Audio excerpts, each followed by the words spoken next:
की असीम अनुकंपा से श्री चित्रकूट धाम में, जहाँ एक ओर मंदाकिनी जी हैं, सन्मुख श्री कामदगिरि भगवान हैं, दूसरी ओर देखो तो श्री हनुमान धारा विराजमान है। ऐसे इस अत्यंत पवित्र स्थल में श्री रघुवीर मंदिर सेवा ट्रस्ट के इस परिसर में ये जो क्या नाम है ग्राउंड का, श्री मफतलाल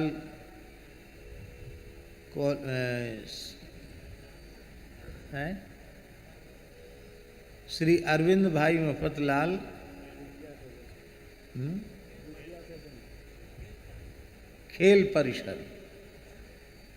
खेल परिसर में हम लोगों को बैठकर मानव जीवन का सर्वोत्कृष्ट फल सत्संग श्रीमद् रामचरितमानस के माध्यम से सुलभ हो रहा है।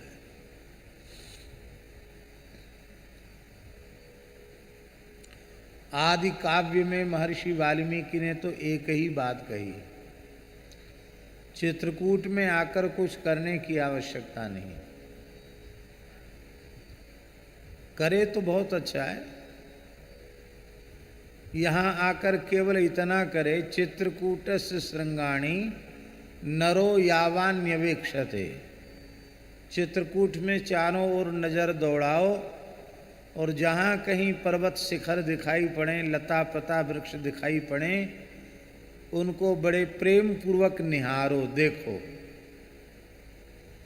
तो इतने से ही कल्याणानि समाधत्ते, कल्याणानि में बहुवचन है, अनंत कल्याणों की प्राप्ति उसे हो जाएगी और उसका अंतःकरण इतना पवित्र हो जाएगा कि न पापे कुरुते मति, उसकी बुद्धि पाप में नहीं जाएगी। बस इतना करना है कि चित्रकूट की मंदाकिनी जी को, कामदगिरि भगवान को, पर्वत को, लताओं को, वृक्षों को बड़े भाव से, बड़े आदर से देखना है, निहारना है। इतने से ही आपका अंतःकरण पवित्र हो जाएगा। न पापे कुरुते मति, जब बुद्धि निष्पाप होगी तो मन अपने आप निष्पाप हो जाएगा। बुद्धि और मन के निष्पाप होते ही वाणी निष्पाप हो जाएगी, वाणी के निष्पाप होते ही क्रिया अपने आप निष्पाप हो जाएगी। कितना अद्भुत श्री चित्रकूट धाम का महात्म्य है। हम लोगों का परम सौभाग्य है कि श्री रामनवमी के पवित्र अवसर पर हम लोगों को यहाँ निवास करते हुए, मंदाकिनी स्नान करते हुए, कामदगिरि का दर्शन परिक्रमा करते हुए, चित्रकूटवासी दिव्य दिव्य संतों का दर्शन करते हुए ये सौभाग्य प्राप्त हो रहा है। कथा के प्रत्यक्ष प्रकट श्रोता तो हैं ही, बहुत से श्रोता ऐसे हैं जो हम लोगों को इन आँखों से दिखाई नहीं पड़ते हैं। वे महान रसिक सिद्ध संत चित्रकूट के अलक्षित भाव से विराजमान हैं, उनको भी हम प्रणाम करते हैं। परम श्रद्धेय पूज्य श्री मौनी जी को प्रणाम करते हैं। वे भी अपने भावमय स्वरूप से यहाँ विराज कर कथा श्रवण कर रहे हैं। सद्गुरु भगवान के चरणों में जिनकी अगाध निष्ठा, ऐसे पुण्य श्लोक सद्गुरु सन्निधि प्राप्त श्री अरविंद भाई जी भी भावमयी छवि के रूप में बैठकर कथा श्रवण कर रहे हैं। एवं डॉक्टर श्री जैन साहब जी हरिशरणम नित्य का क्रम गीतावली के 2 पद करने के पश्चात जो चरित्र चल रहा था उसकी आगे चर्चा करेंगे।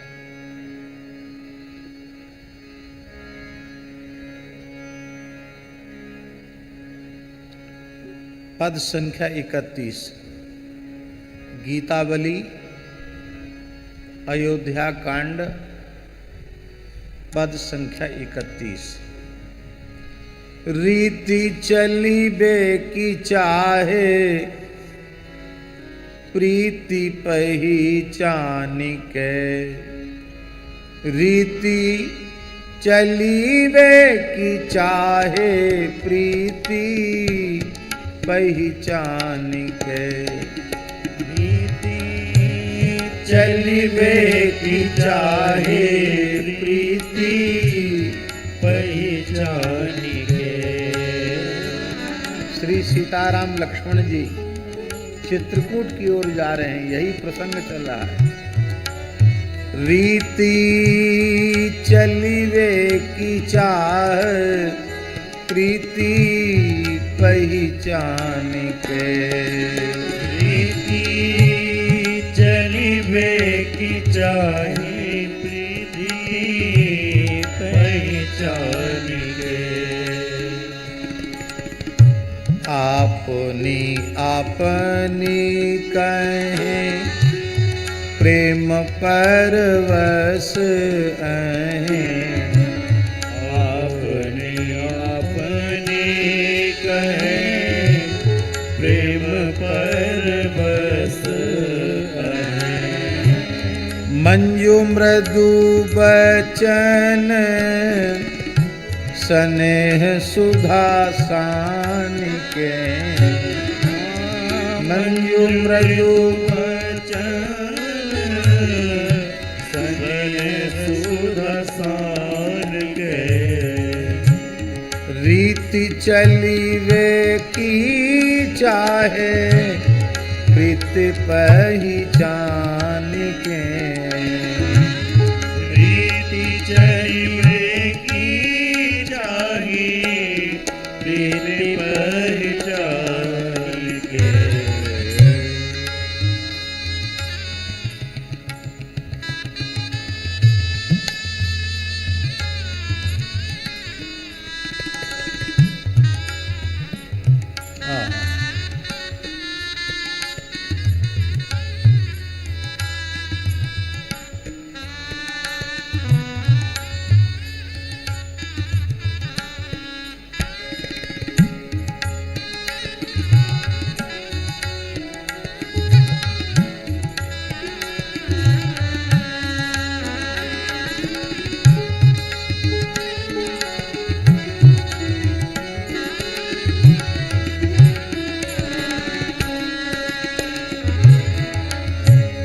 सांवरे कुंवर के, बराई के चरण के चिन्ह।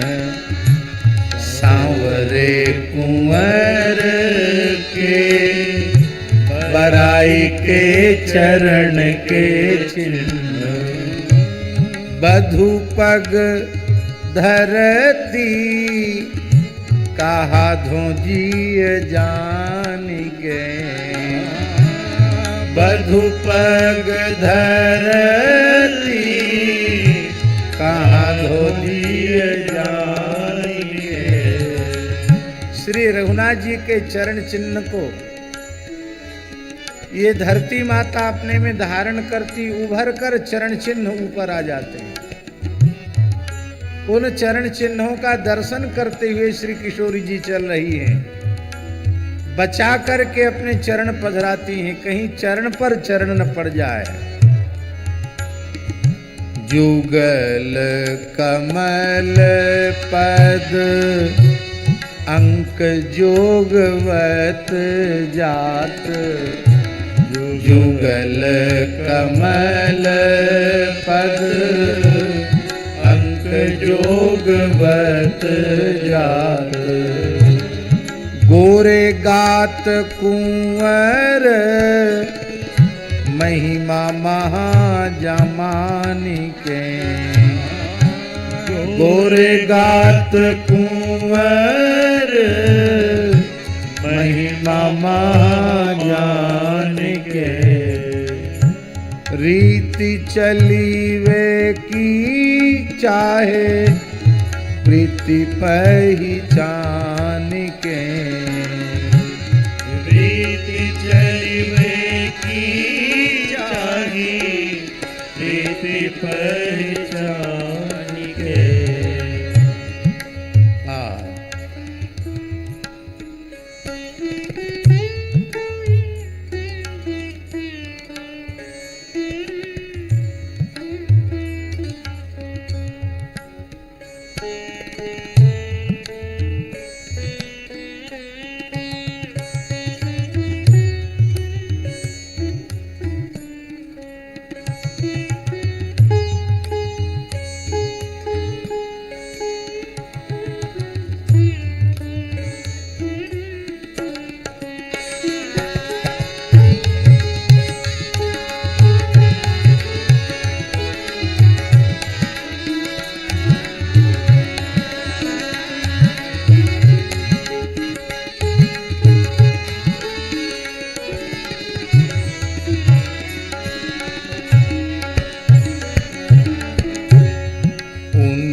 लखन सीखी, उनकी कहने की रहन लखन सीखी, तिनकी गहनी जे पथिक उर आन के,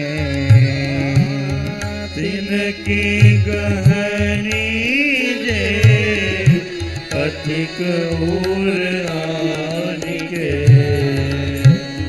लोचन सजल तन पुलक मगन मन, लोचन सजल तन पुलक मगन मन, होत भूरी भागी जस तुलसी बखान के,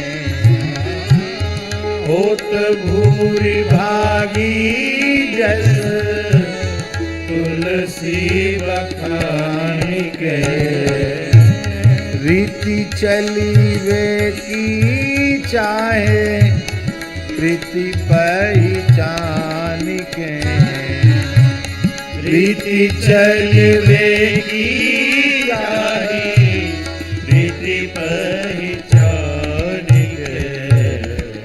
गोस्वामी जी कह रहे हैं इन ग्रामीणों का जो भाव है, इनका जो कथन है वो बहुत ही अच्छा है, और श्री सीता और लक्ष्मण जी की रहन सहन बहुत अच्छा है, और वो पथिक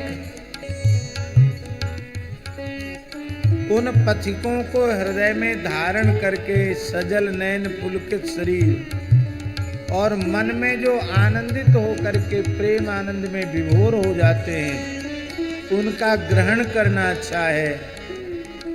पर तुलसीदास जी कहते हैं इस झांकी का अनुभव करते हुए हमें इसका वर्णन करना बहुत अच्छा लग रहा है।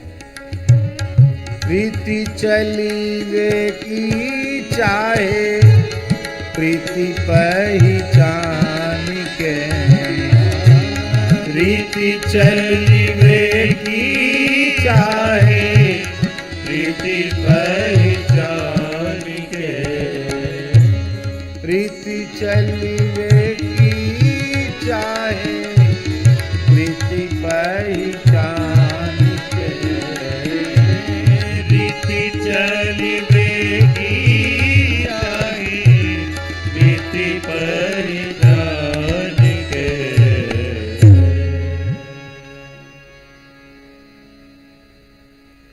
पद संख्या 32।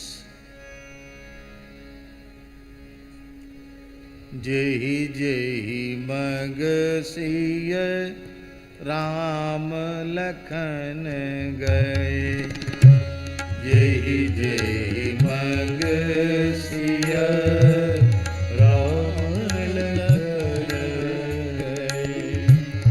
तहाँ तहाँ नर नारी बीनु छर छरी गे। तह तह नर नारी बिनु छर छरी गे। निरखी निकाई अधिकाई बिथकीत भय। निरखी निकाई अधिकाई बिथकीत भय। बच बिय नैन सर शोभा सुधा भरी गे।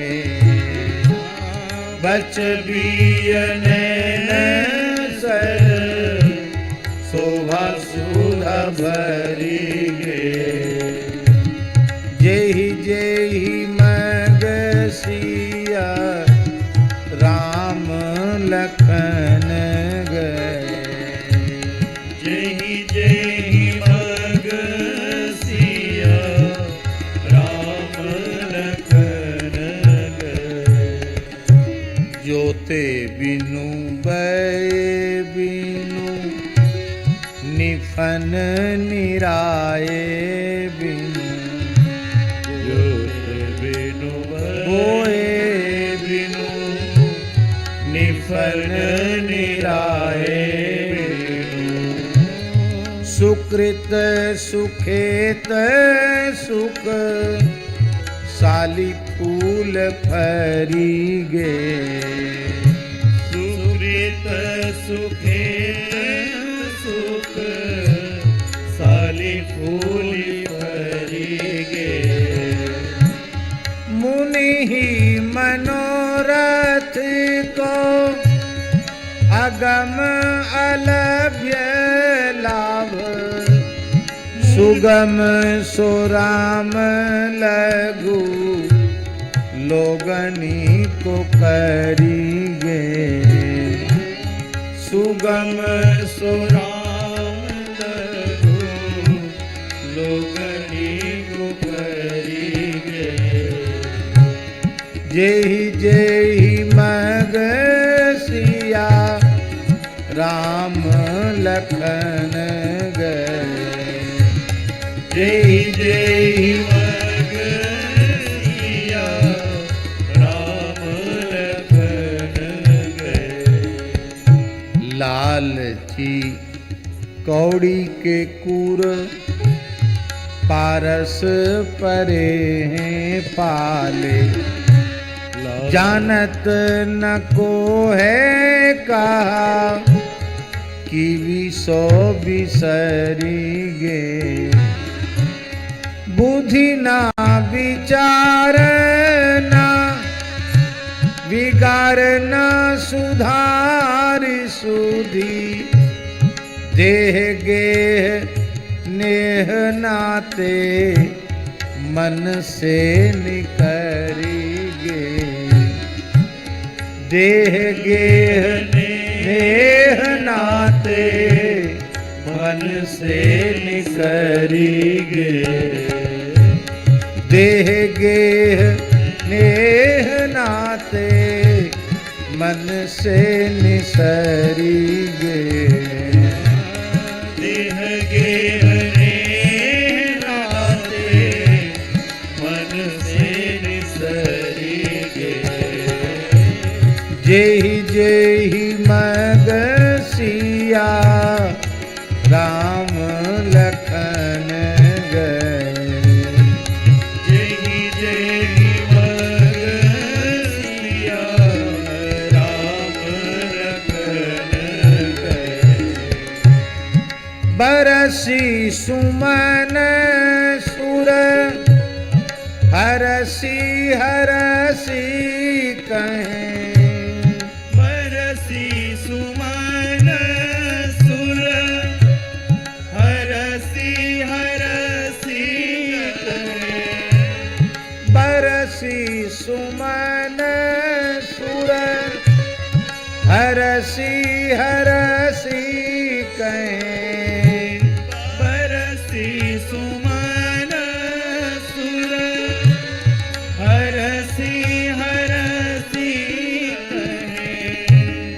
अनायास भवनिधि नीच नीके तरेगे, अनायास भवनिधि नीच नीक तरीगे। जिन चिते प्रभु जे प्रभु हेरे ते सब भय परम पद योगी। अनायास भवनिधि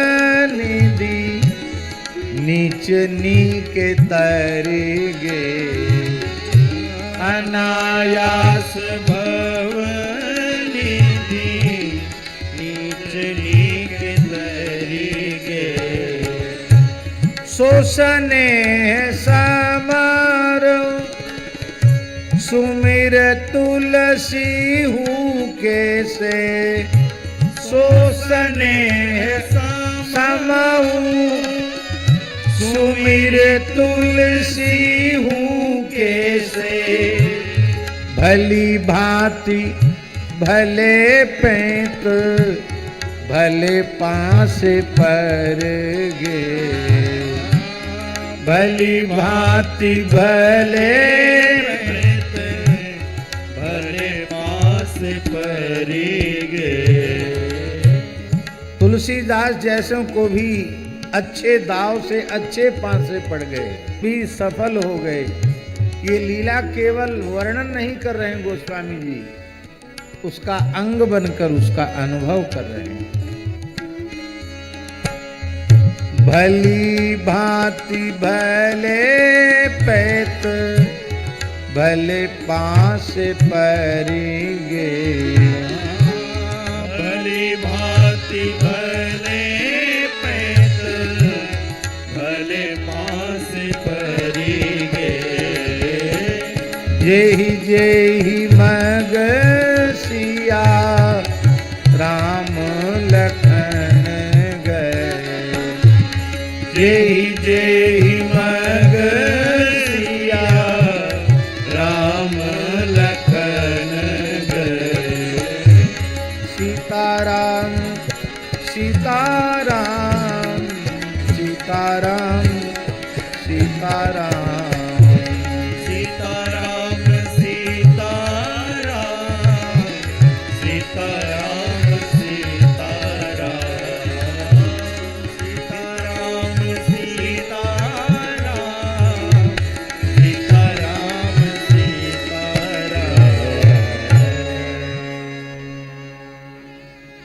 कल आप लोगों ने सप्तर्षि प्रसंग तक कथा श्रवण की। देख प्रेम बोले मुनि ज्ञानी, जय जय जय जगदम्बिके भवानी कह करके प्रणाम किया सप्तर्षियों ने, और भगवान शिव के पास जाकर भगवती हिमालय नंदिनी गिरिजा की संपूर्ण रीति प्रीति भगवान शिव को सुनाई, और वह सुनकर के भगवान शिव भाव विभोर हो गए।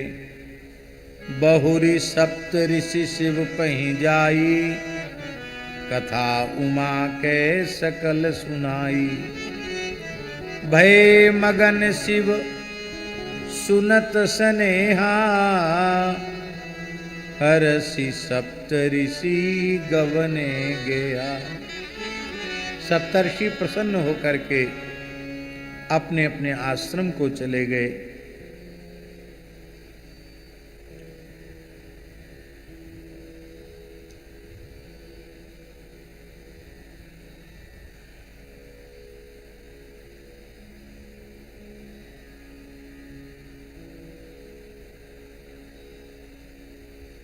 संसार कहाँ है?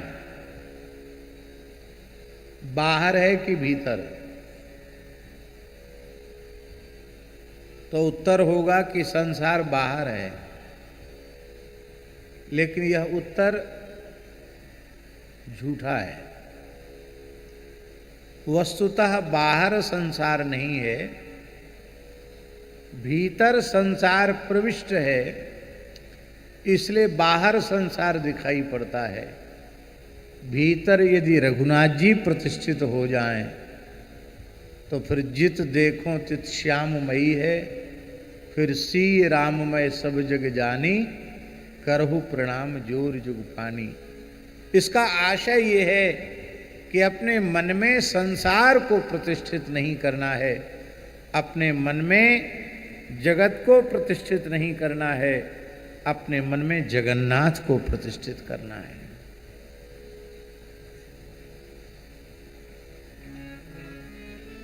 संसार मन में कैसे प्रतिष्ठित होता है?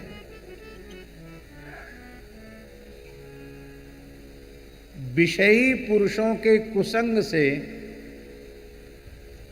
भगवत भागवत चर्चा से विमुख होकर विषय चर्चा करने, सुनने से, देखने से, आंख और कान के मार्ग से संसार प्रवेश करता है। ठीक ऐसे ही जब नेत्रों से गौ, ब्राह्मण, संत, सद्गुरु इनका दर्शन करेंगे, कामदगिरि भगवान का, मंदाकिनी का, चित्रकूट धाम का दर्शन करेंगे, श्री कनक बिहारिणी बिहारी जी का दर्शन करेंगे, और कानों से इनकी मंगलमयी नाम रूप लीला का श्रवण करेंगे, तो जिस मार्ग से भीतर संसार घुसा है, इसी मार्ग से, आंख और कान के मार्ग से, हमारे श्री रघुनाथ जी भी हृदय में, हृदय सिंहासन पर विराजमान हो जाएंगे। और हृदय सिंहासन पर ये विराजमान हो गए तो बाहर का संसार अपने आप अदृश्य हो जाएगा। भगवान आदि शंकराचार्य जी ने इसी को कहा, ज्ञाते तत्वे कह संसार। तत्व का बोध होने पर संसार नहीं रहता है।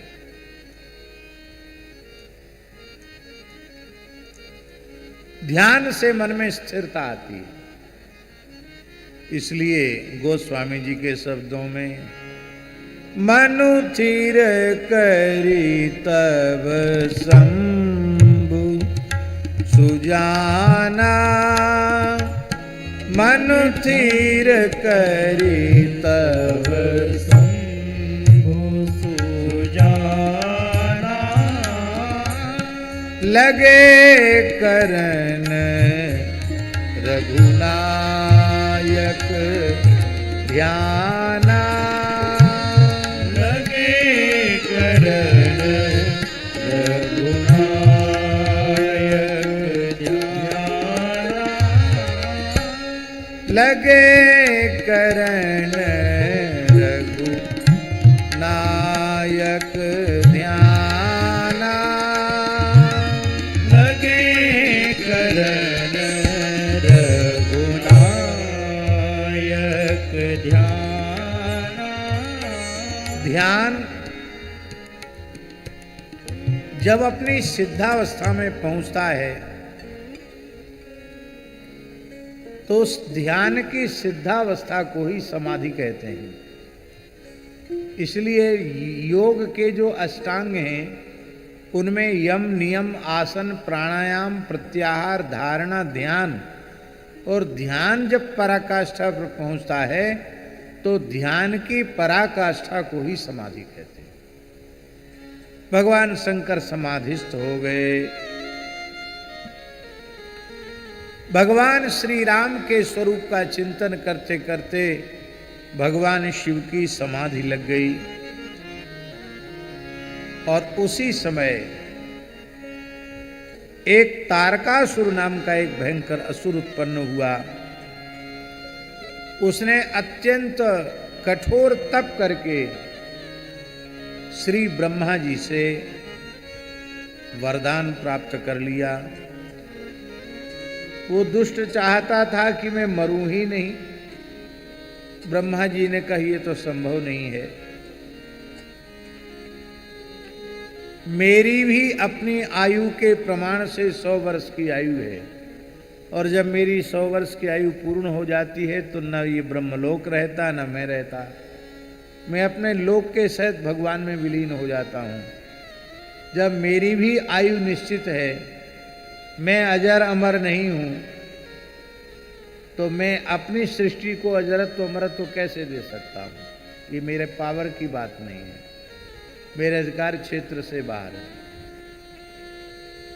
दुष्ट लोग जो होते हैं ना, मनमोहन शरण जी बड़े चतुर चालाक होते हैं। वो सोचते हैं कि इनको बड़ों को तो भोले भाले, इनको बुद्धू बना देना बहुत सरल काम है, लेकिन वो दूसरे को बुद्धू नहीं बनाते, खुद ही बुद्धू बन जाते हैं। उसने मन में विचार किया कि हम ऐसा कुछ करें कि अजर अमर भी हो जाएं और ब्रह्मा बाबा को पता भी न चले। तो उसने कहा कि शिवजी के शुक्र से जो उत्पन्न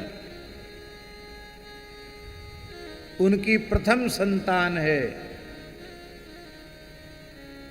उससे वध हो, और वो वध भी उस बालक से हो जिसकी आयु केवल 7 दिन की हो। 7 दिन के आयु के बालक के द्वारा शिव शुक्र से उत्पन्न 7 दिन के बालक के द्वारा मेरी मृत्यु हो। वो सोचता था कि 7 दिन का बच्चा तो बोलता भी नहीं, मारेगा क्या किसी को? मान लो शंकर जी के तेज से उत्पन्न भी हो गया तो हमको मारेगा भला क्यों? और शंकर जी के तेज से उत्पन्न ही क्यों होने लगा? क्यों? क्योंकि भगवान शिव उन्होंने सती का त्याग कर दिया और सती जी ने दक्ष की यज्ञाग्नि में अपने शरीर को, योगाग्नि में अपने शरीर को भस्मसात कर दिया। और अब तो वो ऐसे ही अवधूत योगी दिगंबर होकर के विचरण करते हैं, तो वो इस संसार की प्रवृत्ति में भला फिर से फंसने वाले क्यों हैं? वो फंसेंगे ही नहीं। तो न कभी शिवजी के पुत्र होगा और न मेरी कभी मृत्यु होगी, ऐसा विचार उसने किया। न कभी शिवजी का पुत्र होगा, न मेरी कभी मृत्यु होगी। भगवान ब्रह्मा की कृपा से उसने अपरिमित शक्तियां प्राप्त की, सारे लोकों को जीत लिया, लोकपालों के ऊपर विजय प्राप्त कर ली। और देवताओं ने ब्रह्मा जी से जाकर दुख निवेदन किया। ब्रह्मा जी सुनकर बड़े रुष्ट हुए। मेरी तपस्या, आराधना, उपासना से प्राप्त मेरी ही शक्ति का इसने घोर दुरुपयोग किया। क्रोध तो ऐसा आया कि मैं तारकासुर को जलाकर भस्म कर दूं। और ब्रह्मा जी समर्थ हैं, वे जलाकर भस्म कर सकते हैं।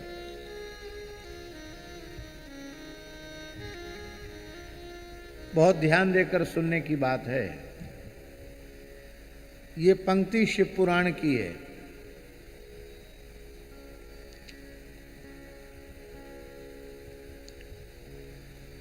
इसको वैयाकरण सिद्धांत कौमुदी में भी एक जगह उदाहरण के रूप में प्रस्तुत किया गया है, लेकिन ये पता नहीं चलता था कहाँ की पंक्ति है। जब हमने शिव पुराण का मूल पारायण किया उसमें ये पंक्ति आई। विषवृक्षोपि संवर्ध्य स्वयं छेत्तुमसाम प्रतम। ये शिव पुराण की पंक्ति है। विषवृक्षोपि संवर्ध्य स्वयं छेत्तुमसाम प्रतम। सज्जन पुरुष होते हैं, उनका कैसा स्वभाव होता है? साधु पुरुषों का, सज्जन पुरुषों का स्वभाव होता है कि धोखे से उनके द्वारा विष का वृक्ष लगा दिया जाए और उसका सिंचन कर दिया जाए, और बाद में जब वो वृक्ष बड़ा हो जाए, उसमें फूल आ जाएं, फल आ जाएं, जहर के फल लगने लग जाएं, और कोई कहे करे तुमने क्या कर डाला, ये तो जहर का पेड़ है, तो वे सज्जन पुरुष कहते भले ही ये जहर का पेड़ है, पर हम इसे अपने हाथ से काटेंगे नहीं। क्यों? क्योंकि मैंने इसका रोपण किया है, मैंने इसका सिंचन किया है, इसे पल्लवित, पुष्पित और फलित किया है, इसलिए हम अपने हाथ से इसको काट नहीं सकते। भले ही दुष्ट है तो रहने दो। तो फिर क्या होगा? अरे होगा क्या, वो यही सो जो राम रचि राखा, पर हमने लगाया है तो हम अपने हाथ से नहीं काटेंगे।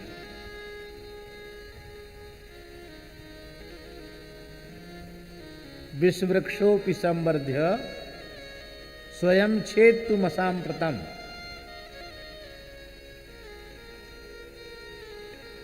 भारतीय सनातन संस्कृति में कितना अद्भुत औदार्य है, कैसी सूक्ष्म दृष्टि है, कैसा सूक्ष्म विचार है कि दुष्ट व्यक्ति का भी पालन पोषण करने के बाद, उसको आश्रय देने के बाद उसका विनाश सज्जन पुरुष नहीं चाहते। बोले वो सबके लिए खतरा बन रहा है तो उसका परिणाम क्या होगा? तो इसका समाधान भागवत जी की एक पंक्ति में है। क्या समाधान है?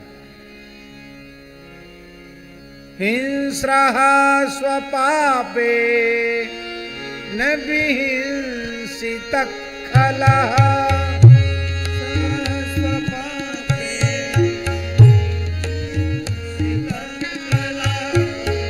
हिंस्रः स्वपापे न विहिंसितः खलः।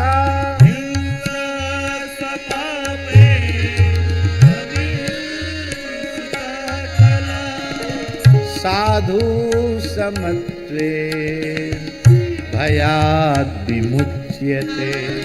साधु समत्वे न भयात् विमुच्यते। दुष्ट को मारने की जरूरत नहीं है। दुष्ट अपनी दुष्टता के पाप से, दुष्ट अपनी दुष्टता के पाप से स्वयं भी नष्ट हो जाता है, और साधु पुरुष अपनी सज्जनता के कारण समस्त प्रकार के भयों से मुक्त हो जाते हैं। आप कोई ये कहे कि दुष्ट और सज्जन एक साथ रह नहीं सकते, अथवा कोई ये कहे कि सज्जनों की संख्या कम है, दुष्टों की संख्या ज्यादा है, सज्जन दुष्टों के बीच में अपना कैसे गुजारा करें, कैसे निर्वाह करें, तो विचार की बात है। 32 दांतों के बीच में जीव गुजारा करती है कि नहीं करती? जिह्वा, जीव के दांत कठोर हैं, दुष्ट प्रकृति के हैं, और जीव अत्यंत सरस है, सरल है, कोमल है, मृदु है, सज्जन स्वभाव की है। पर ये सज्जन स्वभाव की जिह्वा अपने कठोर दांतों के, ये सज्जन स्वभाव की जिह्वा इतने कठोर दांतों के साथ पूरा जीवन निर्वाह कर देती है। ये दांत इसके ऊपर तनिक भी रहम नहीं करते हैं। बताओ हमारे बीच में रहती इसकी सार संभार करें।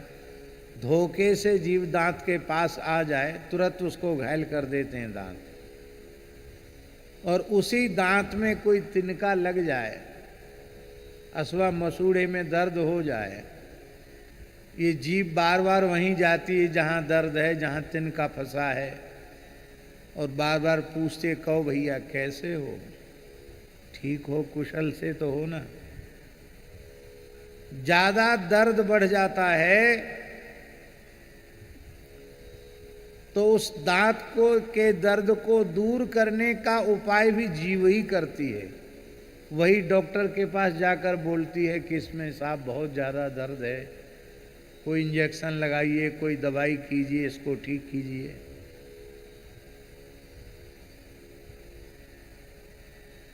मुख में जिह्वा पहले आई कि दांत?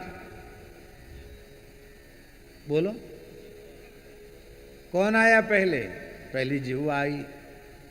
जन्म से दांत तो तुलसीदास जी के आए थे और किसी के नहीं आए हैं? जन्मत मुख 32 दंत तो केवल गोस्वामी जी के आए और किसी के नहीं आए, सुना ही नहीं आज तक। जन्म के समय भी दांत नहीं थे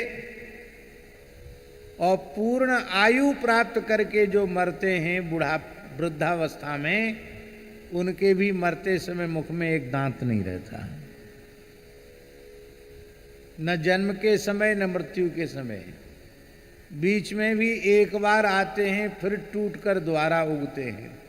दूध के दांत गिरते फिर दूसरे दांत आते हैं। इसका मतलब है सज्जन सदा सर्वदा से थे और सदा सर्वदा रहेंगे, दुष्ट आते जाते रहते हैं। सज्जनता शाश्वत है, दुष्टता शाश्वत नहीं है।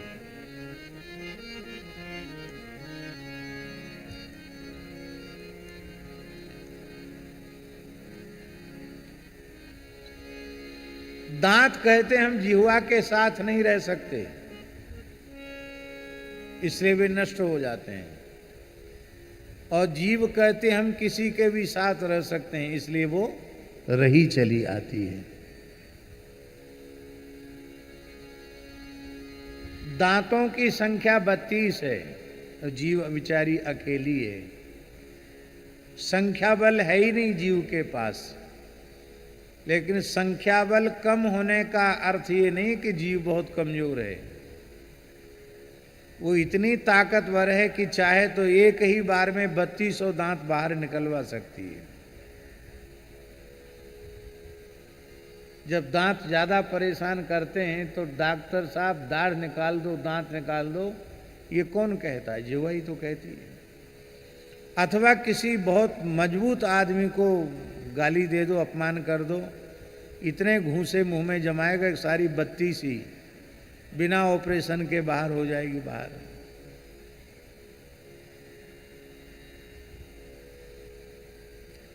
ये बहुत ऊंचा संदेश है। दुष्ट ने अपनी दुष्टता नहीं छोड़ी और सज्जन ने अपनी सज्जनता त्याग कर दी, तो पक्का रंग किसका हुआ? दुष्टता का कि सज्जनता का? दुष्ट ने दुष्टता नहीं छोड़ी, सज्जन ने सज्जनता छोड़ दी। इसका अर्थ है दुष्टता का रंग पक्का हुआ। अब आप विवेक पूर्वक उत्तर दीजिए, दुष्टता का रंग पक्का होना चाहिए कि सज्जनता का? सज्जनता का। हमारी सच्ची साधुता, सच्ची सज्जनता तब है जब किसी भी परिस्थिति में हम उद्विग्न न हो, हम क्षुब्ध न हो, क्रोध के वशीभूत न हो, अपनी साम्य अवस्था में बने रहें, क्षोभ रहित अवस्था में बने रहें। ये है शाश्वत। दुनिया के किसी भी व्यक्ति को लाओ, यहां तो सब डॉक्टर ही डॉक्टर बैठे हैं, एक से एक बड़े डॉक्टर। डॉक्टर नहीं है तो डॉक्टरी विभाग को अच्छी प्रकार से जानने समझने वाले लोग हैं। क्या कोई भी मनुष्य निरंतर काम के आवेश में रह सकता है? 24 घंटे काम के आवेश में रह सकता है क्या? नहीं रह सकता। 24 घंटे की छोड़ दो, 1.5-2 घंटे भी नहीं रह सकता। क्या कोई मनुष्य सदा सर्वदा क्रोध के आवेश में रह सकता? नहीं रह सकता। थोड़ी देर में क्रोध ठंडा होने लग जाएगा। न सदा लोभ के आवेश में, न सदा काम के, न क्रोध के, न मोह के, इन सब विकारों के आवेश में मनुष्य अधिक समय तक नहीं रह सकता। किंतु क्षमा, दया, करुणा, सहजता, सरलता, शांति, साम्यावस्था में जीवन भर रह सकता है। इसलिए हमारी वास्तविक प्रकृति वही है जिसमें हम पूरे जीवन पर्यंत रह सकते हैं, और उसी अपनी प्रकृति में ही रहना चाहिए, अपनी प्रकृति में जीना चाहिए। दुष्टों के भी विनाश का संकल्प नहीं करना चाहिए, दुष्टों का भी अशुभ नहीं चाहना चाहिए।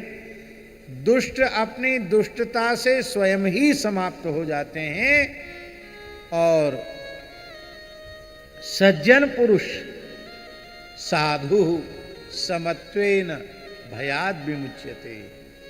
साधु पुरुष अपनी समता से समस्त प्रकार के भयों से विमुक्त हो जाते हैं।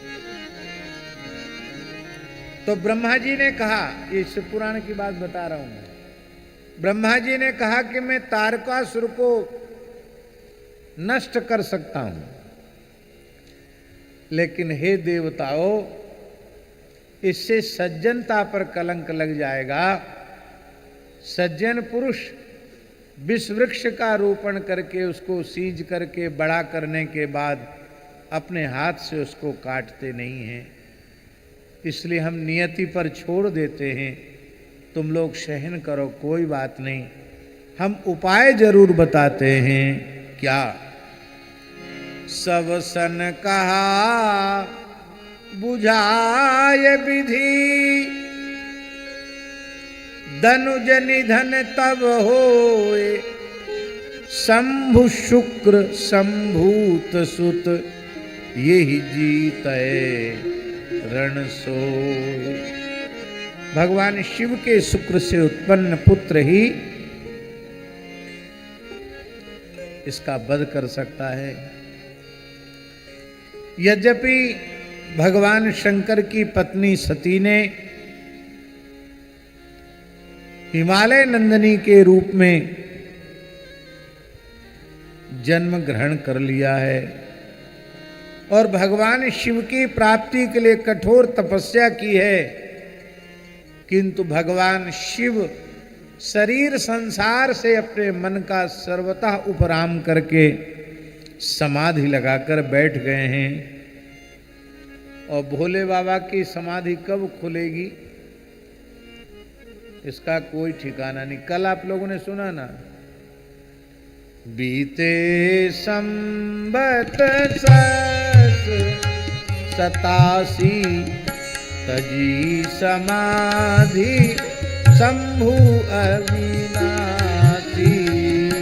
बीते संबत 87 तजी समाधि शंभु अविनाशी। 87,000 वर्ष तक शंकर जी समाधि में बैठे रहे। जब सती जी हिमालय पर ही निवास, कैलाश पर ही निवास करें तब। और अब तो कोई काम ही नहीं है और देवताओं की हालत खराब है। पूरे ब्रह्मांड में देवता थर थर कांप रहे हैं, इधर उधर छिप रहे हैं तारकासुर के भय से। वे तो चाहते हैं कि चटपट शंकर जी का ब्याह होए और जल्दी से इस तारकासुर के उपद्रव से हमें मुक्ति मिले, भगवान शिव के पुत्र के द्वारा तारकासुर का वध हो। ब्रह्मा जी ने कहा कि शंकर जी समाधि से जग जाएं और विवाह के लिए राजी हो जाएं, तो हो सकता है कि तुम्हारी समस्या का समाधान जल्दी हो जाएगा। शंकर जी को समाधि से कैसे जगाया जाएगा? बोले शंकर जी की समाधि तब जागृत हो सकती है, शंकर जी समाधि से तब जग सकते हैं जब उनके मन में क्षोभ हो जाए, उनका चित्त क्षुब्ध हो जाए, क्योंकि समाहित चित्त में ही समाधि लगती है, और चित्त असमाहित हो जाएगा तो समाधि खुल जाएगी। चित्त को असमाहित करने वाला तत्व कौन है? वो तत्व है कामदेव।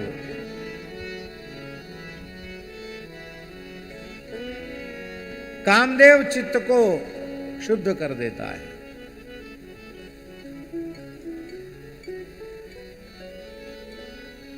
पठ बहु काम जाए शिव पाही, पठ बहु काम जाए शिव पाही, करे क्षोभ शंकर मन माही, करे क्षोभ शंकर मन माही, कब हम जाए शिवहि सिरुनाई,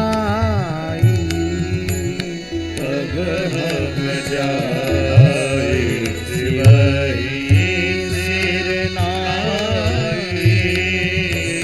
करवाओ विवाह बरियाई,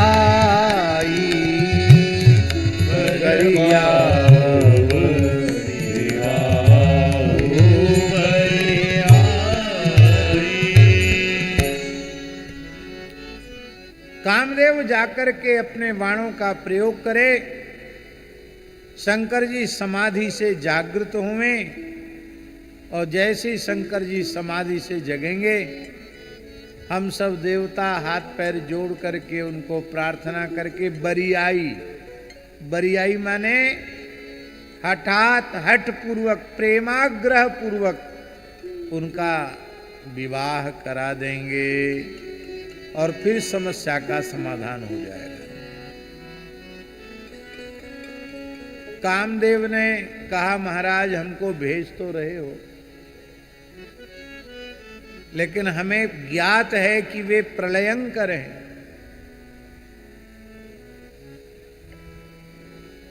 उनके भजन में विक्षेप हुआ और कहीं उनमें क्रोध उत्पन्न हो गया तो हमारी खैर नहीं। तो देवताओं ने कामदेव को थोड़ा धार पर चढ़ा दिया। अरे बोले कोई बात नहीं, आप तो महात्मा हैं, हैं? परोपकाराय सताम विभूतया, सज्जनों की विभूति परोपकार के लिए होती है। स्वार्थ सिद्धि में लगा हुआ मनुष्य किसी को परोपकार की प्रेरणा भी इसलिए देता है कि उसके स्वार्थ की सिद्धि हो जाए। इसका बुरा होगा भला होगा उससे कुछ नहीं है, हमारे स्वार्थ की सिद्धि होनी चाहिए। किंतु कामदेव ने यह जानते हुए भी कि मैं लौट कर अब आऊंगा नहीं,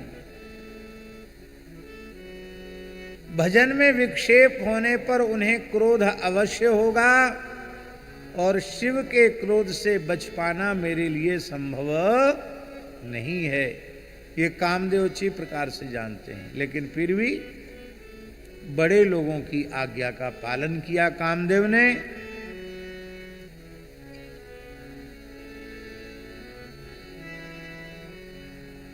और तब आपन प्रभाव विस्तारा निज बस कीन सकल संसारा, सारे संसार को अपने बस में कर लिया। बड़ा साहित्यिक और बड़ा अद्भुत वर्णन गोस्वामी तुलसीदास जी ने किया है। उन सब चौपाइयों को गाने का अवसर नहीं है। अबला बिलो कहीं पुरुष में, जग पुरुष सब अबला मयम, अबला बिलो कहीं पुरुष में, जग पुरुष सब अबला मयम। दुई दंड भरी ब्रह्मांड भीतर, काम कृत कौतुक अयम। दुई दंड भरी ब्रह्मांड भीतर, काम कृत कौतुक अयम।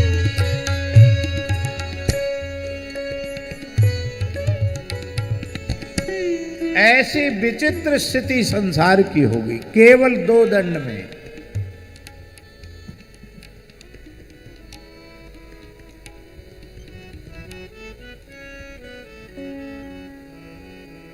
जब जड़ों में काम का संचार हो गया तो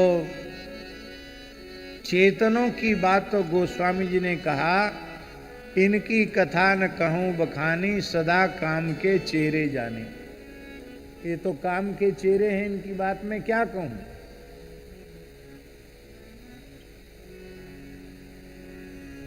धरी न काहू धीर, सबके मन मन सिज हरे। गोस्वामी जी की लेखनी बहुत सावधान है। धरी न काहू धीर, सबके मन मन सिज हरे। सबका धैर्य छूट गया। सबके मन का मनसिज माने मन में उत्पन्न होने वाले काम ने सबके चित्त को क्षुब्ध कर दिया। तो सब में तो सब आ गए? बोले नहीं, कुछ बच भी गए। कौन बचे? जे राखे रघुवीर ते उबरे, ते ही काल महू। जे राखे रघुवीर, श्री राम जी ने जिनको रखा, अर्थात जिनमें अपने ज्ञान का बल, अपनी भक्ति का बल, अपने वैराग्य का बल, अपने साधन का बल नहीं है, जिनमें केवल भगवत शरणागति का बल है, केवल भगवान का बल है, वे बच गए। भगवान का बल ही सर्वोपरि बल है। जो अपने बल पे थे वो डूब गए।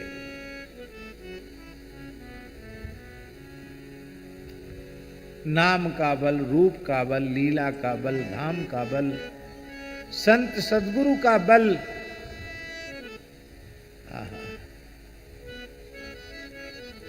श्री कबीरदास जी ने एक पद में कहा, रमैया की दुल्हन लूटल बाजार। रमैया की दुल्हन माया, राम जी की दुल्हन माया ने सारा संसार का बाजार लूट गया। ब्रह्मा लूटे, शंकर लूटे, नारद मुनि के परी है पिछार। रमैया की दुल्हन लूटल बाजार, सबका नाम लिया इस पद में। श्रृंगी की मिंगी कर डारी, पारासर के उदर बिदार। अरे बोले भाई, सबका नाम लेते चले जा रहे हो, तुम बचोगे क्या? तुम तो कलयुग में पैदा हुए, वो भी जुलाहे के परिवार में तुम्हारा पालन पोषण हुआ। श्री कबीरदास जी कहते, कबीरा बच गया साहिब दया से। है? साहिब माने सदगुरु श्री रामानंदाचार्य भगवान की कृपा से कबीरा बच गया। तो गुरुजी ने क्या दिया? शब्द डोर गई उतरा पार। जो राम नाम रूपी शब्द का उपदेश किया, उसी शब्द की डोर को पकड़ करके मैं माया से पार उतर गया। नाम में इतनी सामर्थ्य है। लोग कहते हैं महाराज बहुत भजन कर रहे हैं पर फिर भी काम विकार बहुत सता रहा है। सच्ची बात यह है कि भजन कर ही नहीं रहे।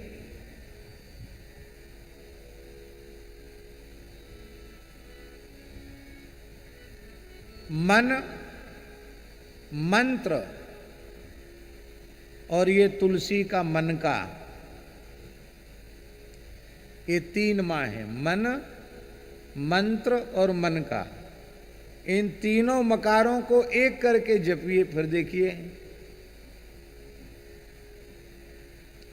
अच्छा ईमानदारी से बताओ, आप प्रेम से डूबकर जब कीर्तन करते हैं, उसमें आप में कोई विकार रहता है?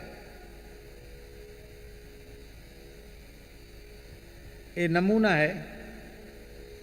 ऐसे ही प्रेम से नाम जप करने वाले और निरंतर नाम का रसास्वादन करने वाले, उनमें विकार होगा?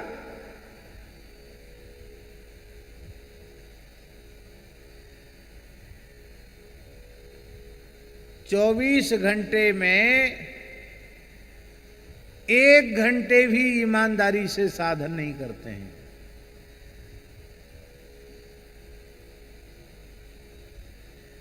ईमानदारी से साधन 1 घंटे का भी नहीं है। बातें लंबी चौड़ी करते हैं। वो लंबी चौड़ी बातें करने वालों में दूसरे नहीं, हम पहले नंबर पे हैं। इन महु प्रथम रेख जग मोरी। ऐसा नहीं आप सोचना कि हम दूसरों के लिए कह रहे हैं, स्वयं के लिए बोल रहे हैं।